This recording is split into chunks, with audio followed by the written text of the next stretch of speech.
Lord church. मैं आप सभी का स्वागत करता हूं आज की सुबह के चर्च में। और आए हम सब मिलकर प्रभु की आराधना करें, जो कि महान और भला परमेश्वर है। क्यों ना हम उसकी आराधना करें। आए हम अपनी आंखों को बंद करें और उसकी ओर मन लगाएं, उससे आप बातें करें। धन्यवाद धन्यवाद प्रभु जी आज की सुबह के लिए। धन्यवाद father. Thank you Jesus, thank you Jesus, thank you Jesus, thank you Jesus.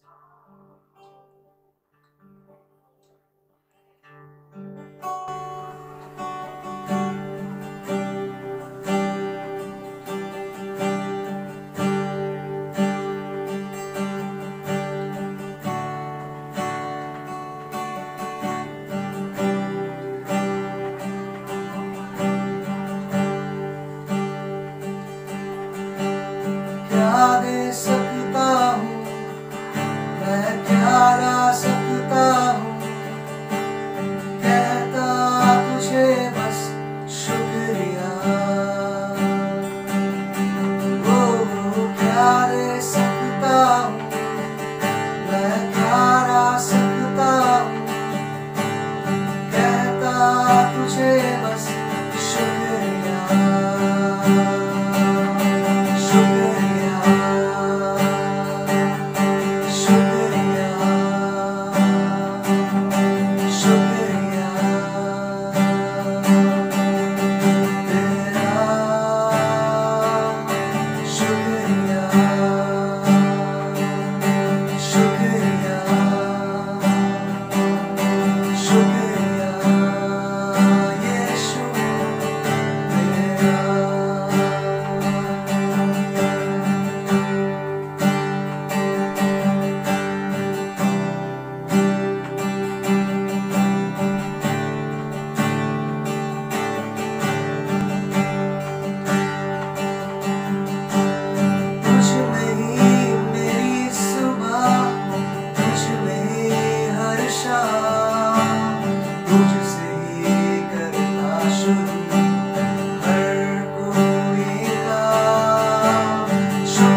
यीशु है, कमाल का उसके जैसा कोई नहीं, उसके जैसा कोई नहीं, उसके जैसा कोई नहीं। मेरा यीशु है, कमाल का मेरा यीशु है, कमाल का मेरा यीशु है, कमाल का उसके जैसा कोई नहीं, उसके जैसा कोई नहीं, उसके जैसा कोई नहीं।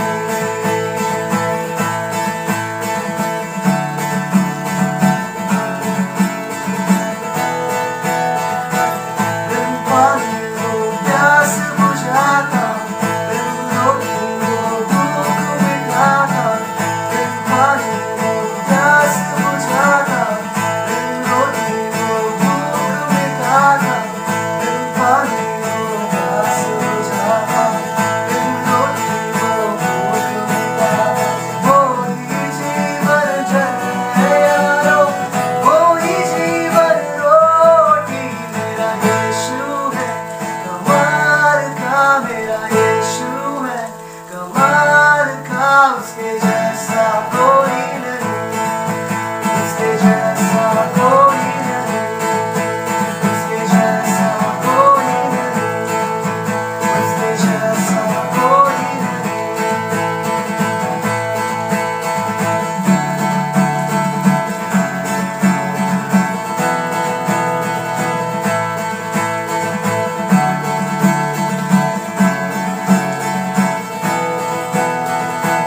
बिना सहारे पानी में चलता, तूफान को शांत कराता, बिना सहारे पानी में चलता, तूफान को शांत कराता, बिना सहारे पानी में चलता, तूफान को शांत कराता।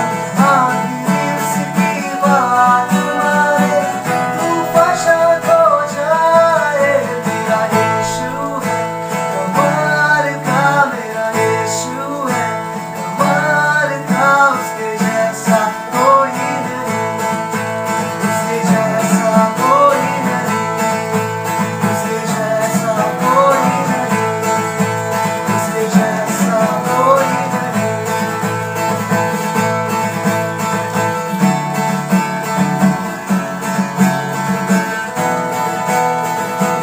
मेरे लिए मारा गया, मेरे लिए गाड़ा गया, मेरे लिए मारा गया, मेरे लिए गाड़ा गया, मेरे लिए मारा गया, मेरे लिए गाड़ा गया।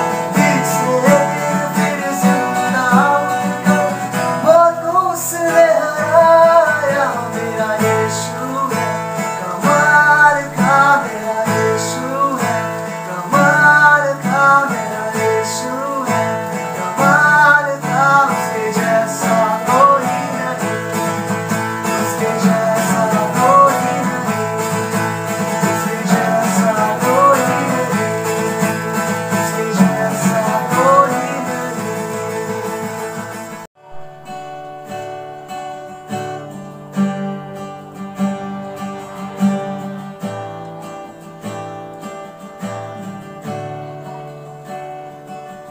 यहोवा के साथ स्तुति गाऊंगा, है यीशु मेरे खुदा। पुकार तेरे है बेशुमार, कोटि कोटि स्तुति धन्यवाद। यहोवा के साथ स्तुति गाऊंगा, है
यीशु तेरा नाम है ऊंचा,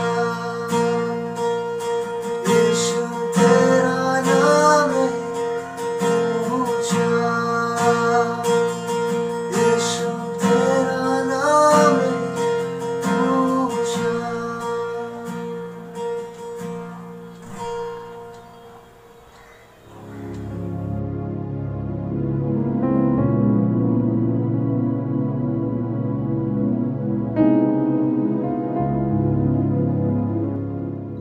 praise the Lord, good morning, जय मसीह की दोस्तों। आइए भाई बहनों, हम प्रभु भोज में जाने से पहले एक वचन देखेंगे। पहला कुरिन्थियों 11वां अध्याय 23 से 25 हम पढ़ेंगे। क्योंकि यह बात मुझे प्रभु से पहुंची और मैंने तुम्हें भी पहुंचा दी कि प्रभु यीशु ने जिस रात वह पकड़वाया गया रोटी ली और धन्यवाद करके उसे तोड़ी और कहा, यह मेरी देह है जो तुम्हारे लिए है, मेरे स्मरण में यही किया करो। इसी रीति से उसने बियारे के पीछे कटोरा भी लिया और कहा, यह कटोरा मेरे लहू में नई वाचा है, जब कभी पियो तो मेरे स्मरण के लिए यही किया करो। आमीन। आइए हम प्रभु भोज के लिए प्रार्थना करेंगे और अपने आप को जांचेंगे, और जिस किसी ने हमारे विरुद्ध अपराध किया है हम उसको क्षमा करते हैं, क्योंकि पिता भी हमें क्षमा करता है। आइए हम अपने सर को झुकाए और प्रार्थना करेंगे प्रभु भोज के लिए। पिता, हम धन्यवाद करते हैं, तू जो आकाश और सृष्टि का करता है, हम सबको बनाने वाले परमेश्वर, हम आपका बहुत बहुत धन्यवाद करते हैं। और आपके पुत्र प्रभु यीशु मसीह के लिए पिता, जो रोटी और मांस बनकर हमारे जीवन में आए पिता, प्रभु आपका बहुत बहुत धन्यवाद, जो आपने अपना प्यार को हमारे जीवन पर उतारा है।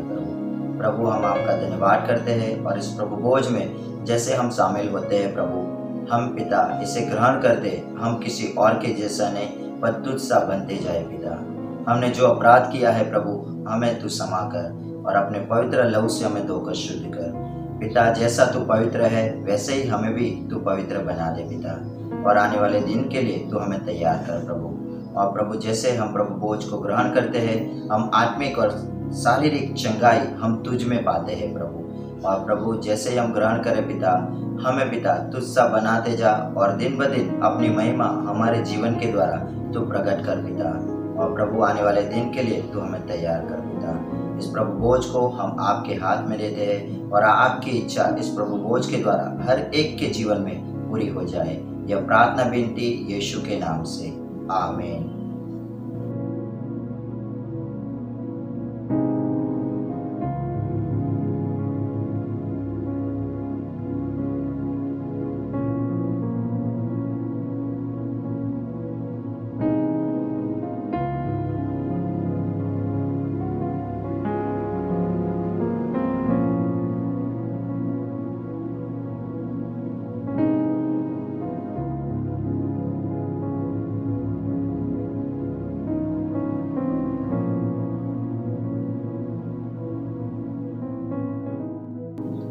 जय मसीह की। जय मसीह की।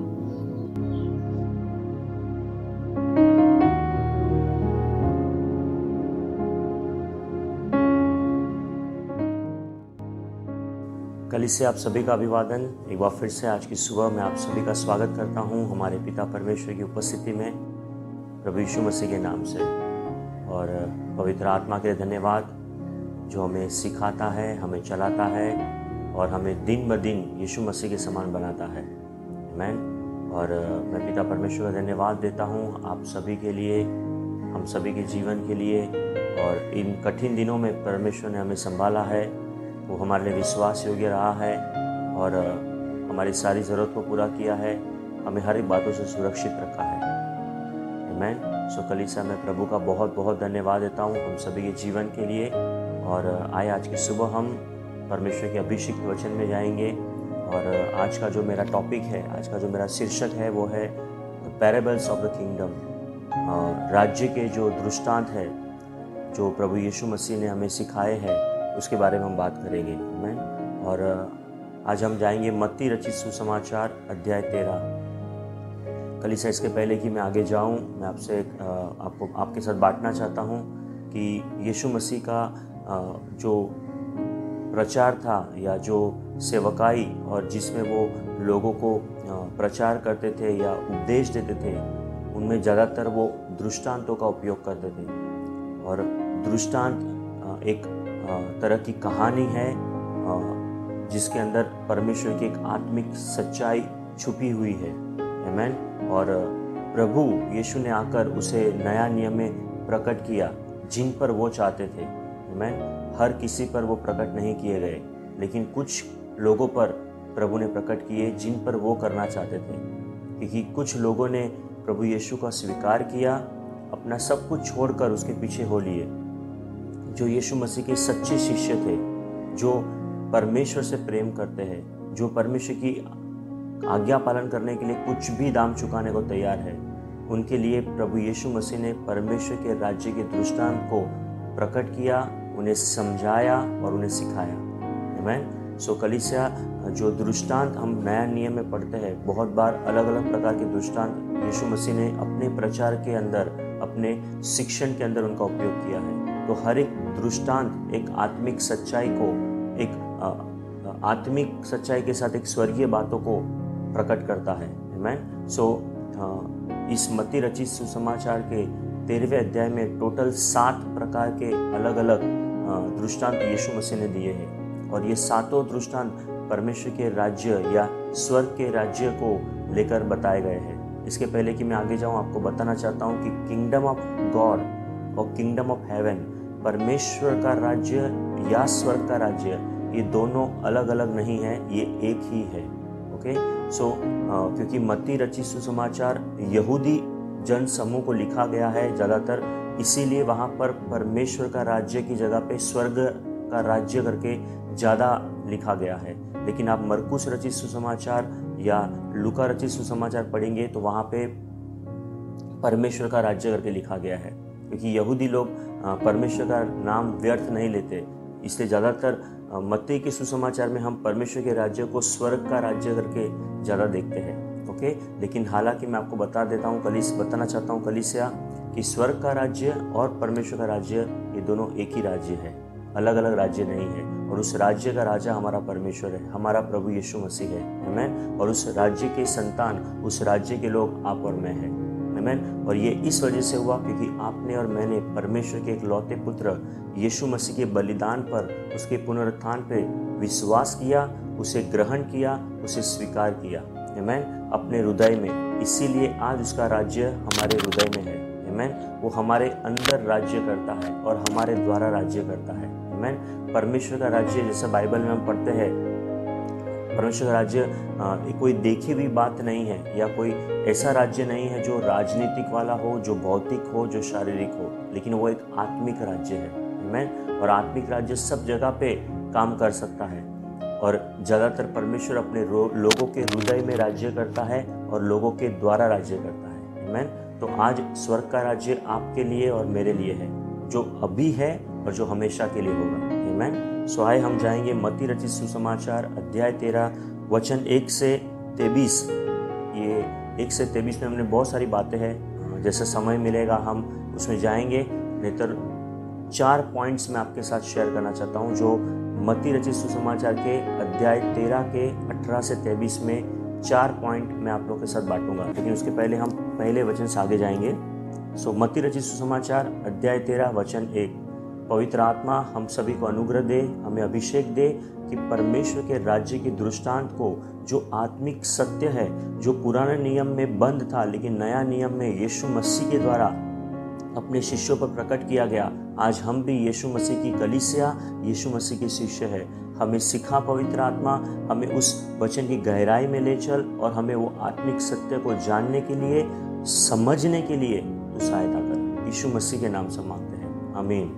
आमीन। सो कलीसिया आए मत्ती रचित सुसमाचार अध्याय 13 वचन 1। उसी दिन यीशु घर से निकलकर झील के किनारे जा बैठा और उसके पास ऐसी बड़ी भीड़ इकट्ठी हुई कि वह नाव पर चढ़ गया और सारी भीड़ किनारे पर खड़ी रही। कलीसिया, हालांकि यीशु मसीह नगर नगर, गांव गांव, रास्ते पर और आराधनालय में और घरों में, जहां भी प्रभु यीशु मसीह लोगों के मध्य में जाते थे, वो सुसमाचार सुनाते थे परमेश्वर के राज्य का।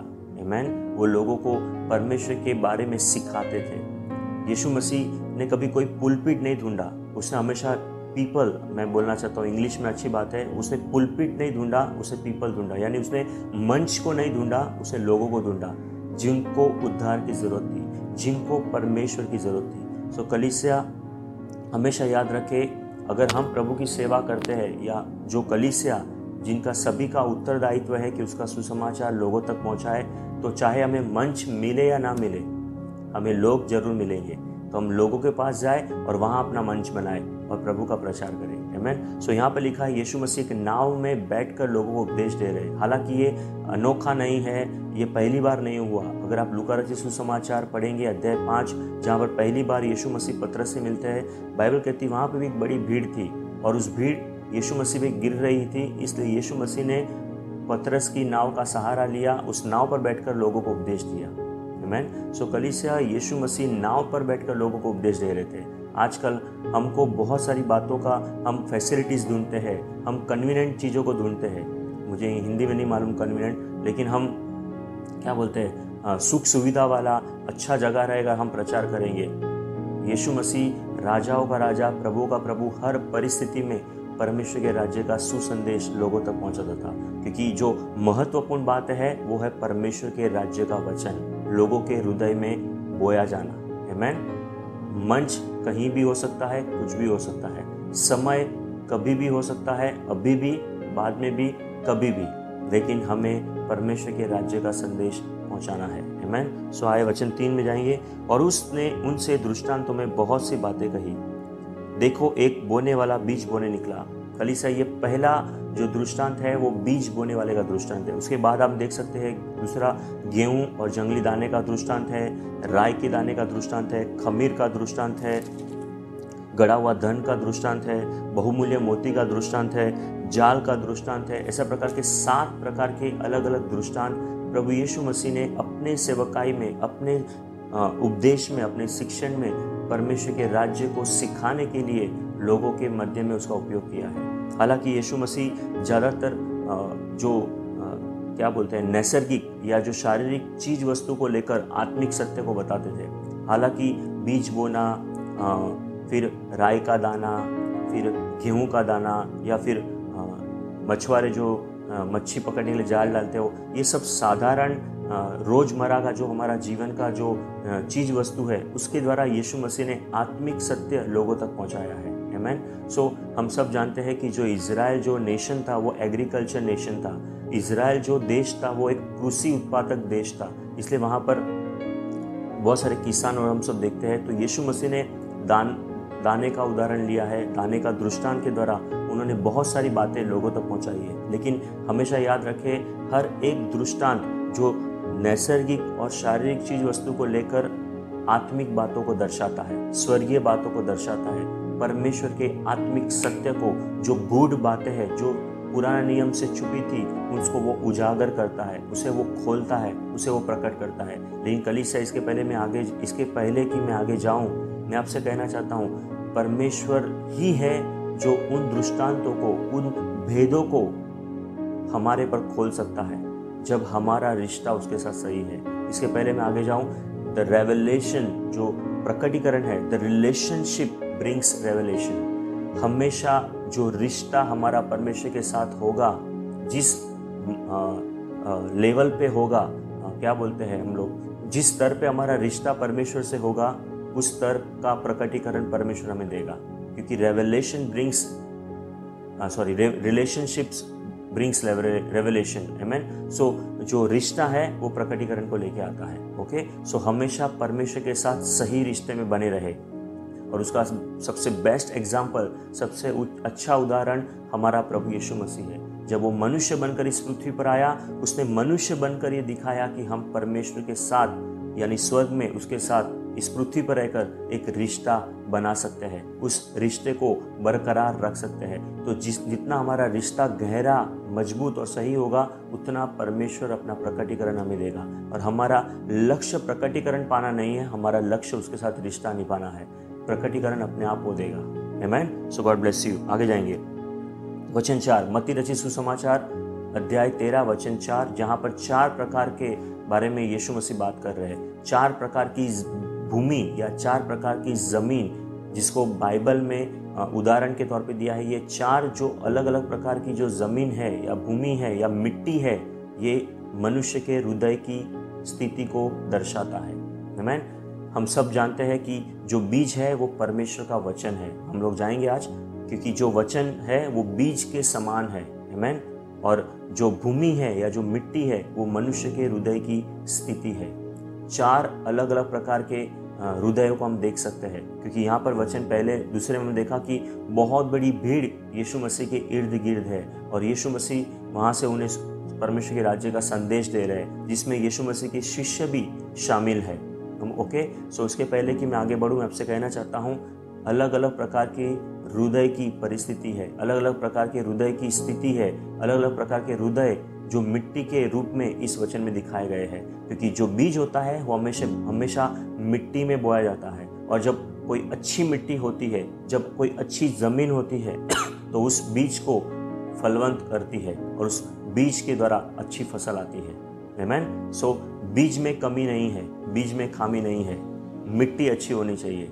सो कलीसिया, आज की सुबह मैं आपसे कहना चाहता हूँ, हमारा हृदय सही होना चाहिए, क्योंकि परमेश्वर का राज्य हमारे हृदय में आता है।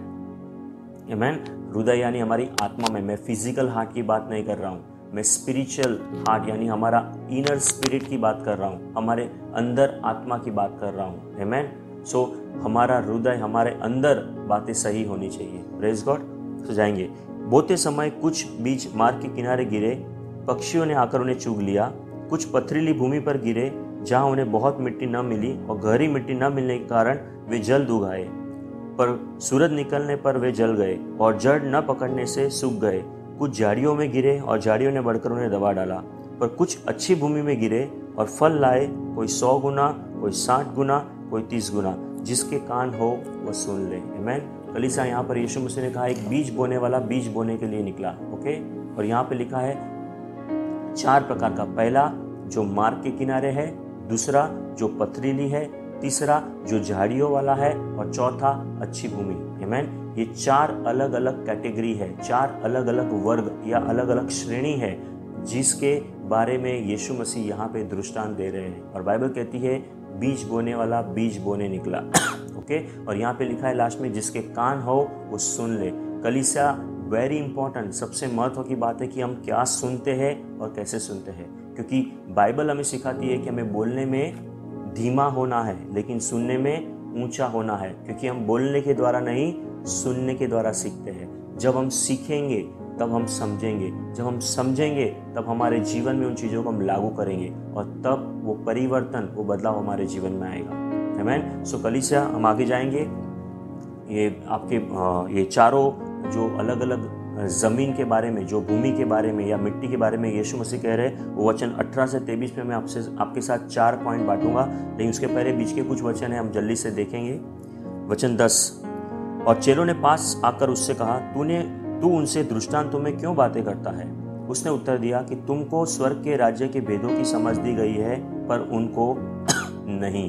कलीसिया, यहाँ पर यीशु मसीह के शिष्य आकर यीशु मसीह को एक सवाल पूछ रहे हैं कि तू लोगों के सामने दृष्टांतों में क्यों बातें करता है? तो यीशु मसीह कहता है कि तुम्हें स्वर्ग के राज्य की भेदों की समझ दी गई है, औरों को नहीं। यहाँ पर एक ही वचन में 2 प्रकार के लोग हैं, एक को दिया है, एक को नहीं दिया है। ये प्रभु की इच्छा पे निर्भर है। दूसरा, यहाँ पर जो शिष्य है, यीशु मसीह के जो सच्चे शिष्य है, जो अपना खेत, अपना घर बार, अपना सब कुछ छोड़कर यीशु मसीह के पीछे चले हैं, ओके, उनके लिए प्रभु कहता है तुम्हारे लिए ये स्वर्ग के राज्यों का भेद का प्रकटीकरण खोला गया है, लेकिन औरों के लिए नहीं, जो केवल सुनने आए हैं लेकिन ग्रहण नहीं करते।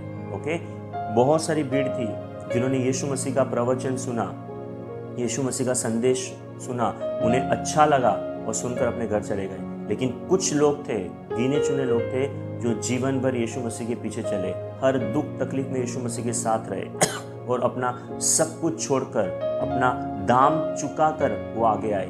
इसीलिए बाइबल कहती है कि यीशु मसीह कहता है यहाँ पर कि तुम्हें वो स्वर्ग के राज्य की भेदों की समझ दी गई है। तो समझ हमें केवल प्रभु दे सकता है कलीसिया। आमीन।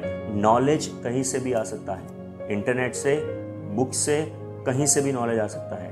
हेड नॉलेज, दिमागी ज्ञान जो काफ़ी नहीं है, बट हार्ट ऑफ अंडरस्टैंडिंग, हमारे हृदय की जो समझ है वो केवल पवित्र आत्मा में दे सकता है। आमीन। तो आज की सुबह मेरी प्रार्थना है पवित्र आत्मा से कि हमारे हृदय को पवित्र आत्मा खोले, हमारे अंदर हार्ट ऑफ अंडरस्टैंडिंग दे, ताकि हम परमेश्वर की बातों को अच्छे से समझ सकें, क्योंकि हम समझेंगे तब हम औरों को समझा पाएंगे, और उतना ही नहीं, हमारे जीवन में प्रभु की महिमा होगी। आमीन। तो यीशु मसीह के सच्चे शिष्य बने, केवल विश्वासी बनकर प्रवचन सुनकर, वचन सुनकर इधर उधर ना चले जाए।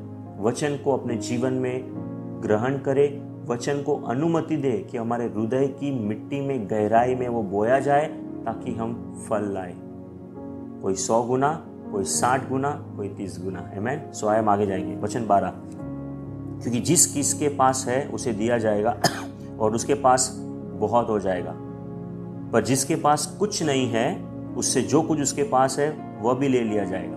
कलीसिया, क्या बात है जो यीशु मसीह यहाँ पे कह रहा है। यीशु मसीह जो वचन दे रहे थे, उस वचन के साथ उन्हें वो समझ दी जाएगी।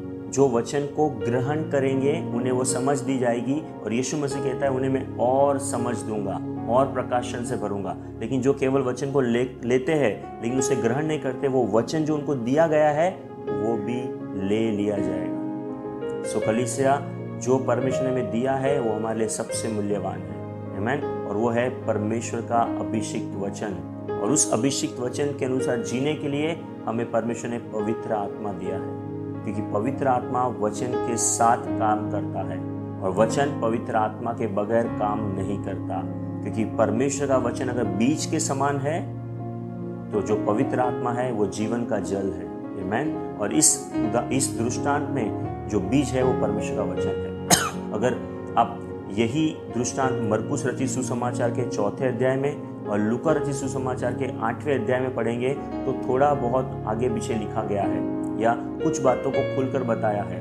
क्योंकि जो यहाँ पर लिखा है कि वो परमेश्वर के राज्य का वचन है। ओके, सो परमेश्वर जो बीज है वो परमेश्वर के राज्य का वचन है। आमीन। सो हम आगे जाएंगे।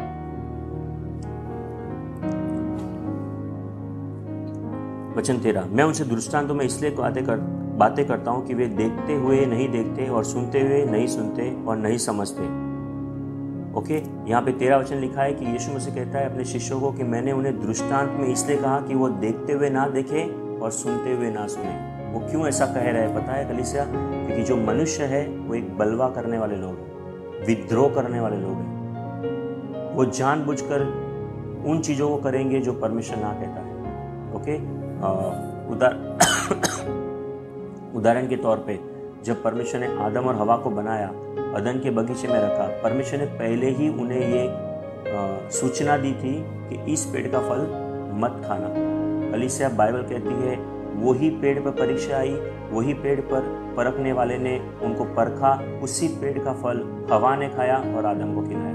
ओके, अगर आप यहेजकेल भविष्यवक्ता की पुस्तक अध्याय 12 पढ़ेंगे, आइए हम देखेंगे यहेजकेल भविष्यवक्ता की पुस्तक अध्याय 12 वचन 1 और 2। फिर यहोवा का यह वचन मेरे पास पहुंचा, जो यहेजकेल भविष्यवक्ता कह रहा है। दूसरा वचन, हे मनुष्य के संतान, तू बलवा करने वाले घराने के बीच में रहता है, जिनके देखने के लिए आंखें तो है परंतु वो नहीं देखते, और सुनने के लिए कान तो है परंतु नहीं सुनते, क्योंकि वे बलवा करने वाले घराने हैं। ओके, उनकी आंखों के सामने सच्चाई है लेकिन वो उसे देखना नहीं चाहते, उसे ग्रहण करना नहीं चाहते, क्योंकि उन्हें बुराई करना, पाप करना पसंद है। ओके, और वो बार बार वही गलती करते हैं, यानी वो परमेश्वर को अपना मुख दिखाने के बजाय अपनी पीठ परमेश्वर को दिखाते हैं। परमेश्वर के पास जाने के बजाय वो परमेश्वर से मुड़ जाते हैं। ओके, और वो बातों को करते हैं जो उन्हें करना अच्छा लगता है। वो अपनी स्व इच्छा से, अपनी खुद की मर्जी से परमेश्वर और जो ज्योति है, परमेश्वर जो प्रकाश है, उसके पास से अपना मुख फेर लेते हैं और अपनी पीठ दिखाते हैं। ओके, इसलिए बाइबल कहती है वो देखते हुए भी नहीं देखेंगे और सुनते हुए भी नहीं सुनेंगे। आमीन। सो यहाँ पर लिखा है, और ये बातें सभी के लिए नहीं है, क्योंकि अगर आप मत्ती रचित सुसमाचार का 12वां अध्याय पढ़ेंगे तो वहाँ पे शास्त्री और सदूकियों के बारे में लिखा है, जो यीशु मसीह के पास आकर चिन्ह पूछते हैं, वाद विवाद करते हैं, और जो स्वधार्मिकता के पाप में जी रहे हैं। कलीसिया, याद रखिए, हम पहले अधार्मिकता में थे, पहले पास्ट में, भूतकाल में। आज हम धार्मिकता में है। किसके? यीशु मसीह की धार्मिकता, परमेश्वर की धार्मिकता में है, आज से लेके हमेशा के लिए।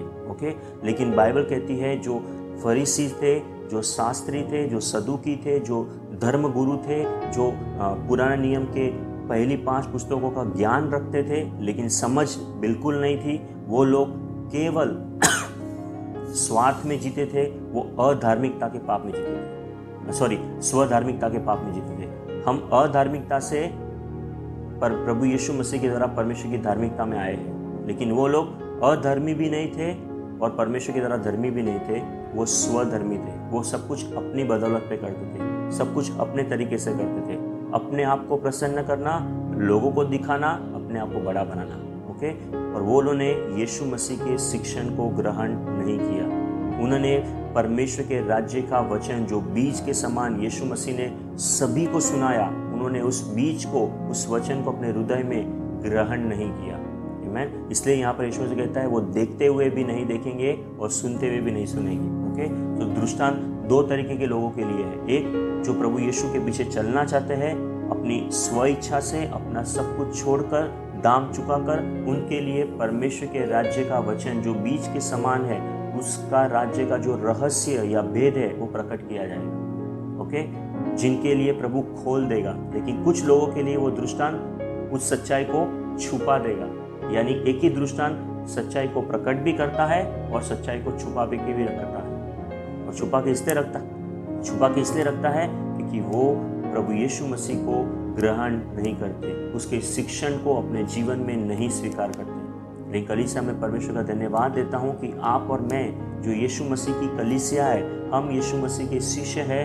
मैं आपको उत्साहित करता हूँ, यीशु मसीह का हर एक वचन हमारे लिए बीज के समान है और हमें उसे अपने हृदय में ग्रहण करना है, संभाल के रखना है। आमीन। जिसके द्वारा हम आत्मिक रूप से फलवंत होंगे और इसी के द्वारा परमेश्वर की महिमा होगी। अगर आप यूहन्ना 15 पढ़ेंगे तो वचन कहता है जब तुम बहुत सारा फल लाओगे तब मेरे स्वर्गीय पिता की महिमा होगी। आमीन।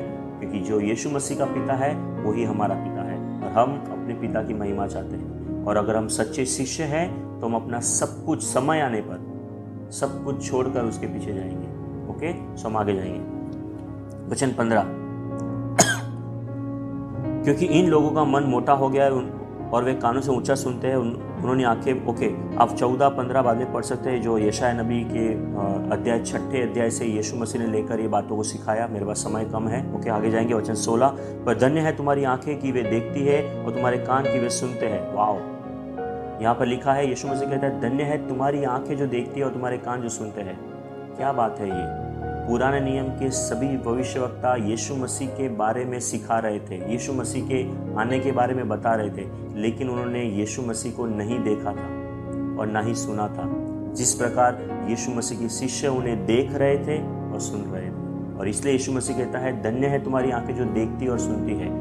आगे वचन सर, क्योंकि मैं तुमसे सच करता हूँ, 17 वचन, कि बहुत से भविष्यवक्ताओं ने और धर्मियों ने चाहा कि जो बातें तुम देखते हो देखे पर न देखी, और जो बातें तुम सुनते हो सुने पर न सुने। ये सारे भविष्यवक्ता जो परमेश्वर के सेवक थे या दास थे पुराने नियम में यीशु मसीह के जन्म से पहले थे।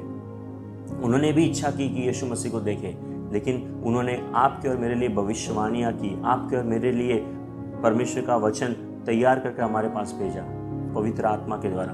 और आज वचन कहता है, यीशु मसीह कहता है कि तुम मुझे देख सकते हो और सुन सकते हो। ओके, सो कलीसिया हम धन्य है। हालेलुया। उस वक्त यीशु मसीह के शिष्य उसके साथ चले और फिरे।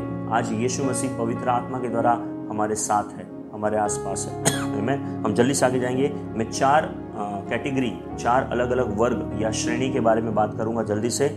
वचन 18 से 23 के बीच में। ओके, सो वचन 18, सो तुम बोने वाले का दृष्टांत सुनो। अब यीशु मसीह अपने शिष्य को दृष्टांत को समझा रहे हैं। बहुत बार यीशु मसीह के शिष्य को वो दृष्टांत समझ में नहीं आता था, लेकिन याद रखिए कलीसिया, जब यीशु मसीह प्रचार करते थे, जब यीशु मसीह संदेश सुनाते थे, तो वो दृष्टांतों में ज़्यादातर बात करते थे ताकि वो सच्चाई उन लोगों तक पहुँचे जो जिनका हृदय सही है और जो यीशु मसीह को ग्रहण करते हैं। और वही सच्चाई उनके लिए छुप जाती थी जो यीशु मसीह को नहीं स्वीकार करते थे। ओके, और यहाँ पर लिखते हैं कि यीशु मसीह अपने शिष्यों के साथ जब अकेले में समय बिताते थे या यीशु मसीह के शिष्य अकेले में आकर अपने प्रभु से पूछते थे, तो बाइबल में लिखा है यीशु मसीह अपने शिष्यों को हर एक दृष्टांत का अर्थ समझाते थे। आमीन। कलीसिया, जब तक हम दृष्टांत का अर्थ नहीं समझेंगे तब तक हम अपने जीवन में आगे नहीं बढ़ सकते, हम तब तक आत्मिक रूप से फलवंत नहीं हो सकते, तब तक परमेश्वर हमारा इस्तेमाल नहीं कर सकता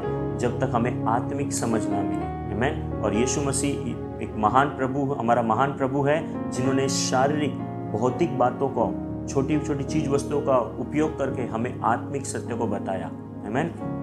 अब यीशु मसीह अपने शिष्यों को दृष्टांत समझा रहे हैं। तो कलीसिया, जब कुछ बातें हमें समझ में नहीं आती है तो चिंता ना करें। उस वक्त यीशु मसीह अपने शिष्यों के साथ था, आज पवित्र आत्मा हमारे साथ है। आमीन। सो हम अकेले में उसके साथ बैठे और उसको पूछे, प्रभु ये क्या है, प्रभु ये वचन किस बारे में है, तू मुझे सिखा। क्योंकि पवित्र आत्मा हमारा सहायक ही नहीं है, वो सहायक जरूर है, वो हमारा शिक्षक भी है।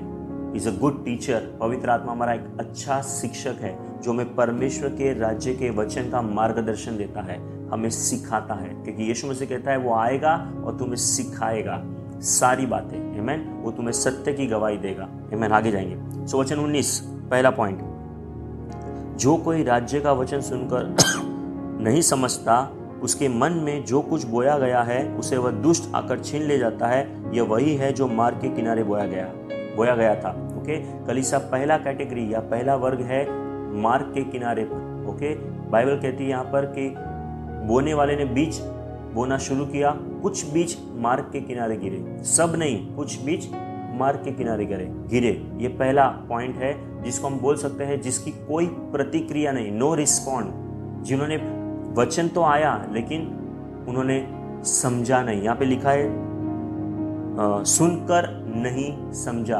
कलीसिया, अगर आप 23वें वचन पे अगर हम जाते हैं, इसी अध्याय के 13 के 23 में जो वहाँ लिखा है, जो अच्छी भूमि में बोया गया वह यह है जो वचन को सुनकर समझता है। तो इम्फोसाइज जो है वो अंडरस्टैंड करने पर है, यानी जो दबाव है या जोर है वो समझना है। और यहाँ पर यीशु मसीह जो कह रहे हैं वो केवल कानों से सुनने की बात नहीं कर रहे, हमें हमारे हृदय में उसे ग्रहण करना है। हमारे हृदय, हमारे अंतर आत्मा की जो कान प्रभु ने हमें दिए हैं, हमारे अंदर, हमारे आत्मिक कानों के द्वारा हमें उसे ध्यान से सुनना है और उसके द्वारा हमारे हृदय में उसकी समझ रखनी है। और बाइबल कहती है पहला कैटेगरी में कि जब बीज मार्ग के किनारे गिरे तो पक्षियों ने आके उसे चुग लिया। ये पक्षी को दुष्ट या फिर हम कह सकते हैं शैतान, अगर आप लूका रचित सुसमाचार का अध्याय 8 का 12 पढ़ेंगे तो वहाँ पे लिखा है शैतान जो है वो दुष्ट पक्षी के समान आता है।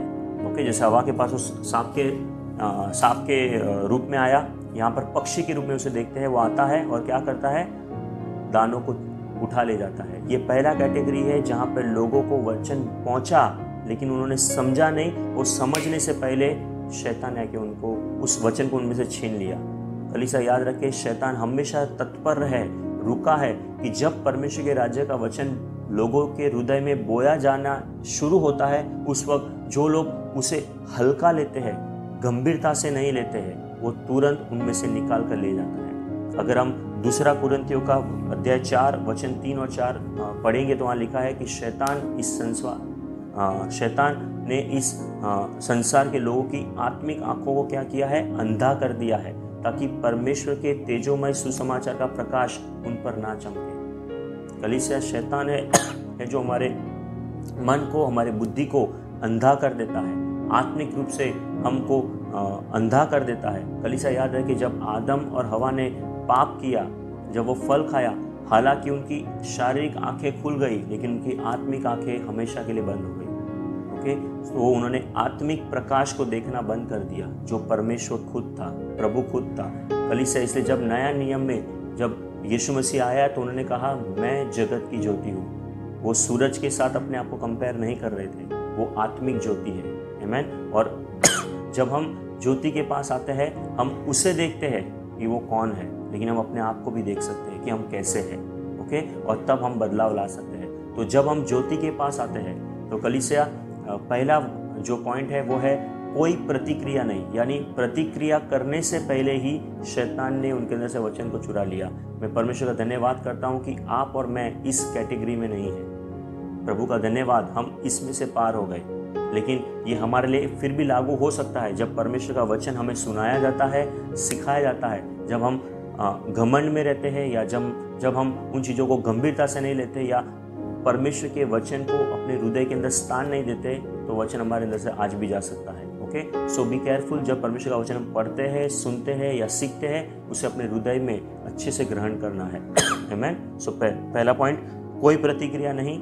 और दूसरा पॉइंट, वचन 20, और जो पथरीली भूमि पर बोया गया वो यह है जो वचन सुनकर तुरंत आनंद के साथ मान लेता है। वचन 21, पर अपने में जड़ न रखने के कारण वह थोड़े ही दिन का है, और जब वचन के कारण क्लेश या उपद्रव होता है तुरंत ठोकर खाता है।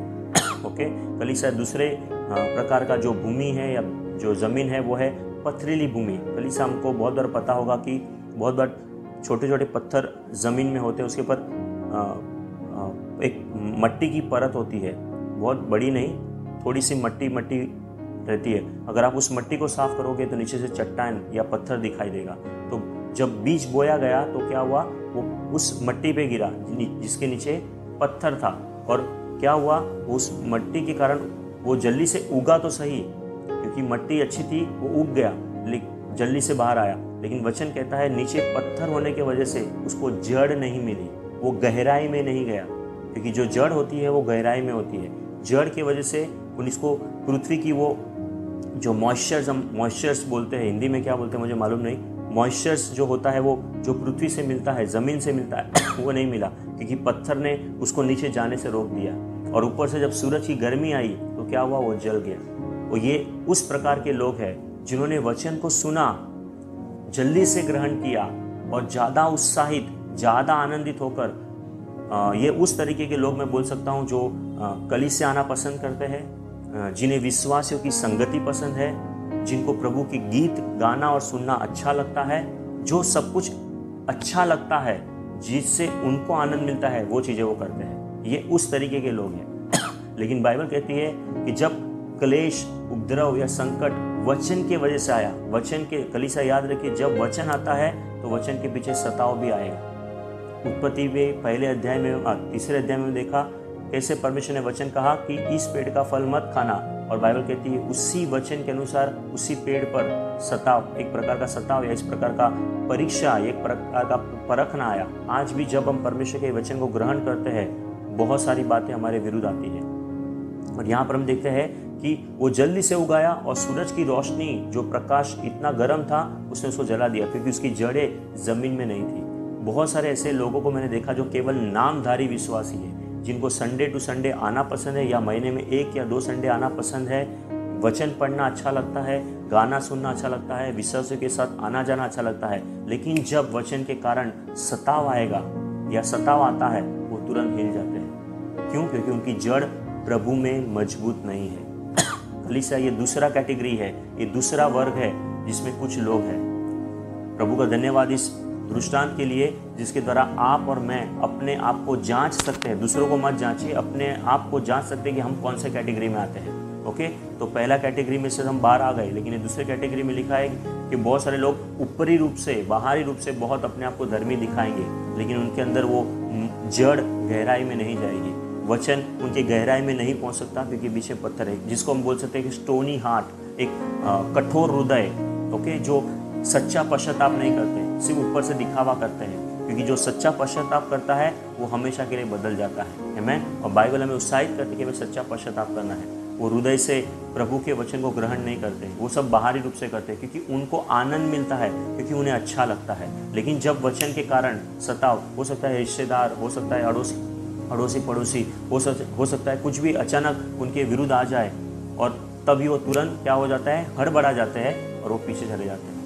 या तो फिर कुछ ऐसी परीक्षा उनके जीवन में आ जाती है जिनको वो सहन नहीं करते और बाहर आ जाते हैं। कल ही समय मेरा उदाहरण देता हूँ, जब मैं वर्ष 2000 में अक्टूबर महीने में प्रभु यीशु मसीह का सुसमाचार को ग्रहण किया। 25 दिसंबर 2000 में मैंने बपतिस्मा लिया, और 2002 में मेरे पापा, जो मेरे डैडी है, वो एज ऑफ 47, छोटी एज में एक ही हार्ट अटैक में ऑफ हो गए। तब मेरा उम्र भी छोटा था, तब मैं कुछ 19 साल का था। मैं जस्ट प्रभु में नया आया था 2000 के एंड में, 2000 के साल के अंत में, और 2002 में, यानी तकरीबन 1.5 या 2 साल के गैप में जब मैं प्रभु में बढ़ने की शुरुआत कर रहा था, तभी मेरे पिताजी ऑफ हो गए। और उतना ही नहीं, जब मेरे पिताजी जिंदा थे तब जब मैंने 2000 में बपतिस्मा लिया तब उन्होंने मुझे घर से बाहर निकाल दिया। लेकिन बाद में उन्होंने घर में लिया मुझे, लेकिन प्रभु का धन्यवाद। लेकिन उस समय कुछ ऐसी बातें मेरे जीवन पर आई, विरोध भी आया परिवार से और मेरे पिता की मृत्यु भी हुई। लेकिन प्रभु का मैं धन्यवाद देता हूँ कि प्रभु के अनुग्रह से आज मैं आप लोगों के सामने हूँ। मैं अच्छा हूँ इसलिए नहीं कह रहा हूँ, प्रभु ने मेरे लिए एक सेवकाई रखा था, मेरे लिए एक योजना बनाई थी, इसलिए मैं यहाँ तक पहुँचा हूँ। उस वक्त मैं प्रभु को छोड़ सकता था, क्योंकि मेरा एक कजिन है जिसने मेरे साथ बपतिस्मा लिया था। उसके परिवार ने जब उसका विरोध किया, मेरे साथ नहीं, कुछ दिनों के बाद उसने धीरे धीरे करके प्रभु को छोड़ दिया। तो कलीसिया ये वो प्रकार के लोग हैं जो जल्दी से प्रभु में आते हैं और जल्दी से प्रभु से चले भी जाते हैं। वो टिकते नहीं हैं, लेकिन जो टिकता है वही सच्चा शिष्य है। ओके, आमीन। आगे जाएंगे जल्दी से, टाइम बढ़ रहा है। वचन 22। ओके, सो दूसरा, पहला प्रकार जो मार्ग के किनारे गिरा, और उसका अगर आप कोई रेफरेंस वर्ड मैं आपको बता देता हूँ, 2 कुरिन्थियंस का 4 अध्याय अगर आप पढ़ेंगे तो वहाँ पे लिखा है, शैतान ने उनकी आंखों को अंधा कर दिया है, यानी वो आत्मिक सत्य को नहीं देख सकते, नहीं समझ सकते, इसलिए शैतान आके उनके अंदर से वो उस बीज को चुरा ले जाता।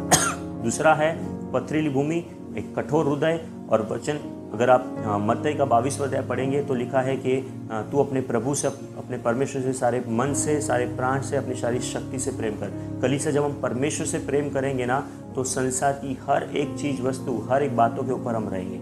क्यों? अगर सताव भी आया तो अगर हम परमेश्वर से प्रेम करेंगे तो हम सताव का सामना करेंगे। लेकिन अगर हमारे अंदर परमेश्वर का प्रेम ही नहीं है तो सताव आएगा और हम वहाँ से हट जाएंगे और प्रभु का इनकार कर देंगे। तो ये दूसरे कैटेगरी का, दूसरे वर्ग के लोग हैं जो सताव में, तकलीफ में, उपद्रव में, संकट में जो वचन के द्वारा आती है उसमें भी वो खड़े रहे। ओके, जो नहीं खड़े रहते हैं वो लोग पथरीली भूमि के बीच के समान है। ओके, सो आगे जाएंगे। तीसरा पॉइंट, 22वां वचन, जो झाड़ियों में बोया गया, यह वह है जो वचन को सुनता है पर इस संसार की चिंता, धन का धोखा वचन को दबाता है और वह फल नहीं लाता। ओके, कलीसिया यहाँ पे लिखा है तीसरे प्रकार की जो जमीन है वो कौन सी है? झाड़ियों वाली, जिसमें कांटे होते हैं सब। वचन कहता है वो बीज जब जाता है उनके मध्य में, वो भूमि के अंदर जाता है, ये जो बीज है वो अंदर भी जाता है, उसके द्वारा वो फलता भी है। लेकिन वचन में लिखा है बहुत सारी झाड़ियाँ जो उसके आसपास साथ में उग कर ऊपर आई है वो उसको दबा देती है। ये है उस प्रकार के विश्वासी जो प्रभु में भी रहते हैं और संसार में भी रहते हैं। प्रभु भी चाहिए और संसार भी चाहिए। बाइबल कहती है, यहाँ पे लिखा है धन का धोखा, ओके, और संसार की चीज वस्तुओं का लोभ या लालच। कलीसिया अगर हम यीशु मसीह के शिष्य हैं, हम है यीशु मसीह के शिष्य, हम यीशु मसीह की कलीसिया है, तो हमारा लक्ष्य प्रभु पे रहना चाहिए। अगर आए हम कुलुस्सियों का 3 अध्याय वचन 1 और 2 पढ़ेंगे, जहाँ पे प्रेरित पौलुस हमें कुछ सिखा रहा है।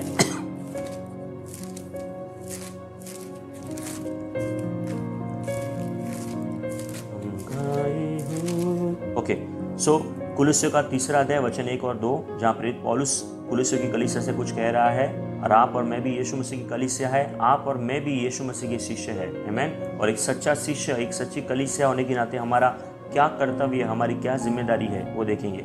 सो जब तुम मसीह के साथ जिलाए गए तो स्वर्गीय वस्तु की खोज में रहो, जहाँ मसीह वर्तमान है और परमेश्वर के दाहिनी ओर बैठा है, जो आदर का स्थान है। वचन 2, पृथ्वी पर की नहीं परंतु स्वर्गीय वस्तु पर ध्यान लगाओ। आमीन। कलीसिया बाइबल हमें सिखाती है पृथ्वी की नहीं, स्वर्गीय वस्तु की ध्यान लगाओ, क्योंकि पृथ्वी की बातें थोड़े समय की है लेकिन स्वर्गीय बातें अनंत काल की है। आमीन। सो ये तीसरे प्रकार के जो लोग हैं, जो झाड़ियों वाला बीज है, वो अच्छे से बढ़ता है, झाड़ियों के साथ बढ़ता है, और बढ़ते बढ़ते क्या होता है, वो झाड़ियाँ उसे दबा देती है। संसार की चिंता, चीज वस्तुओं का लोभ, पैसे का, धन का धोखा। कलीसिया बाइबल में क्लियर लिखा है हमें धनवान नहीं बनने जाना है। प्रभु हमें धनवान बनाता है, वो अच्छी बात है, ताकि हम दूसरों की मदद करें।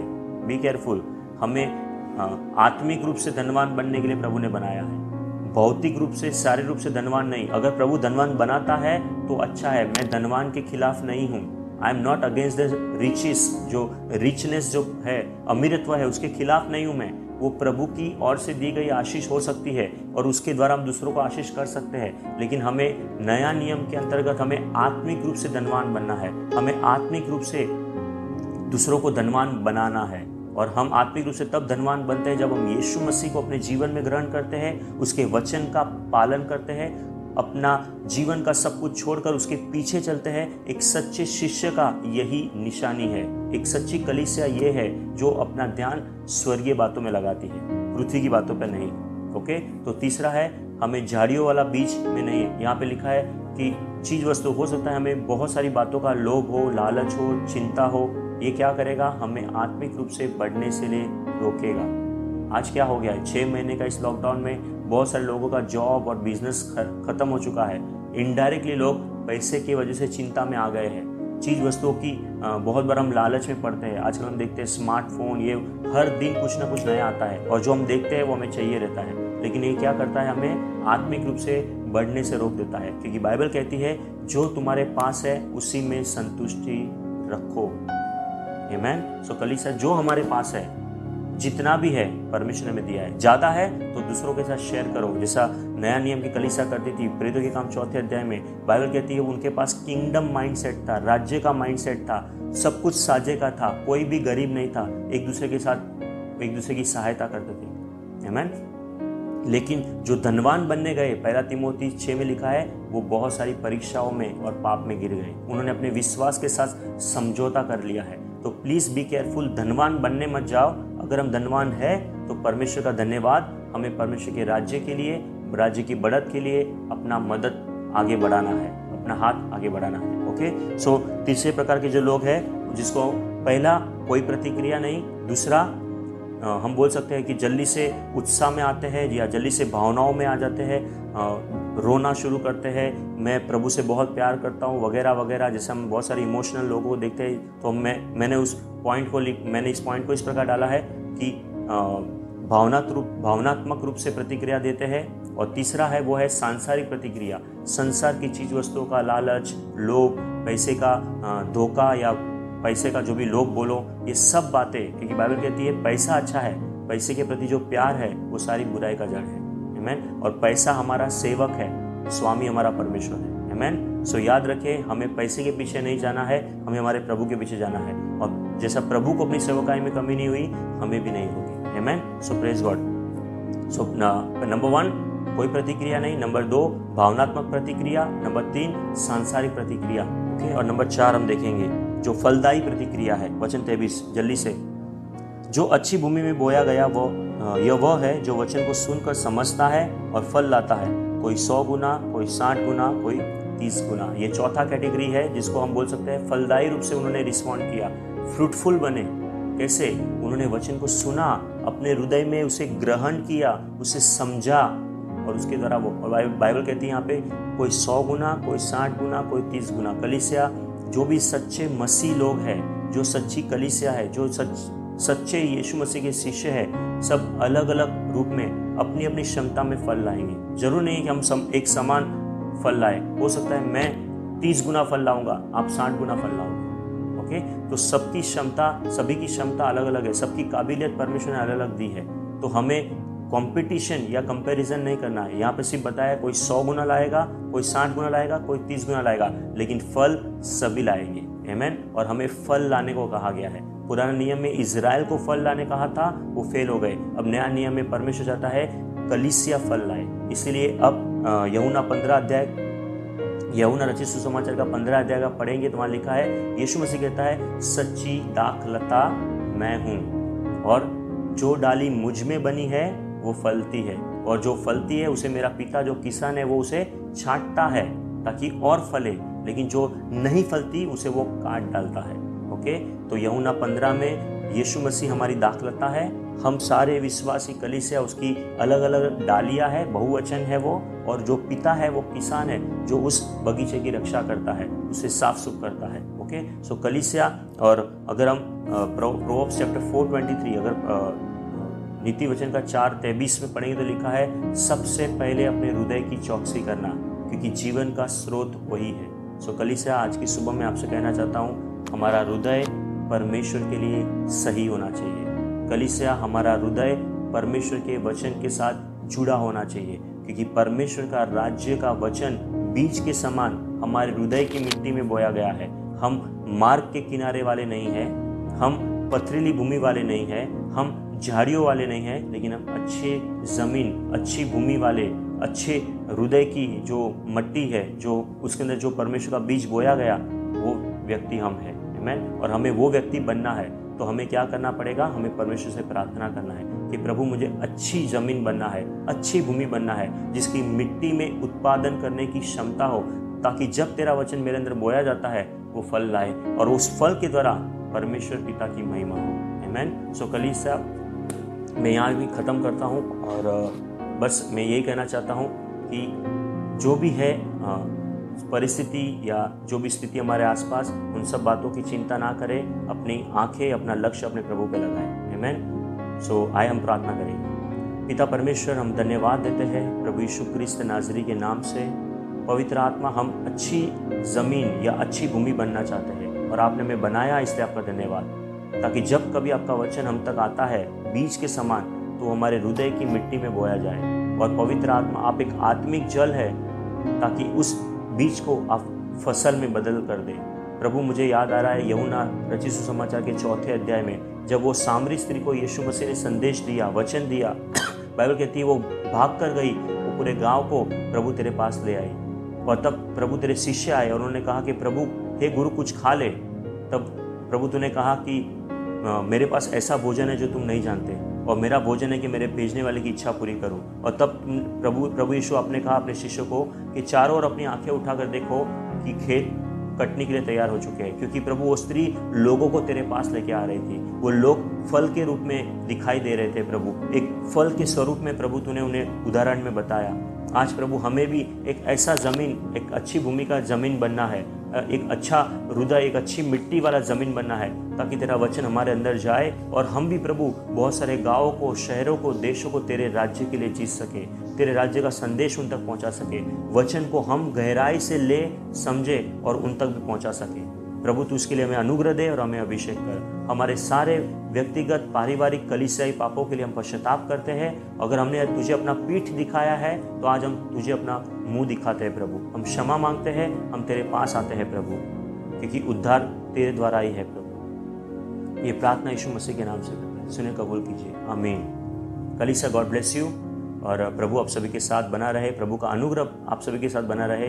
मेरे पास बहुत जल्दी से समय जा रहा है, तो जितना मुझसे हुआ मैंने आप लोग को इसके बारे में बताया। आप और पढ़िए, पवित्र आत्मा और हमें इसमें मार्गदर्शन देंगे और बातों को सिखाएंगे। सो गॉड ब्लेस यू।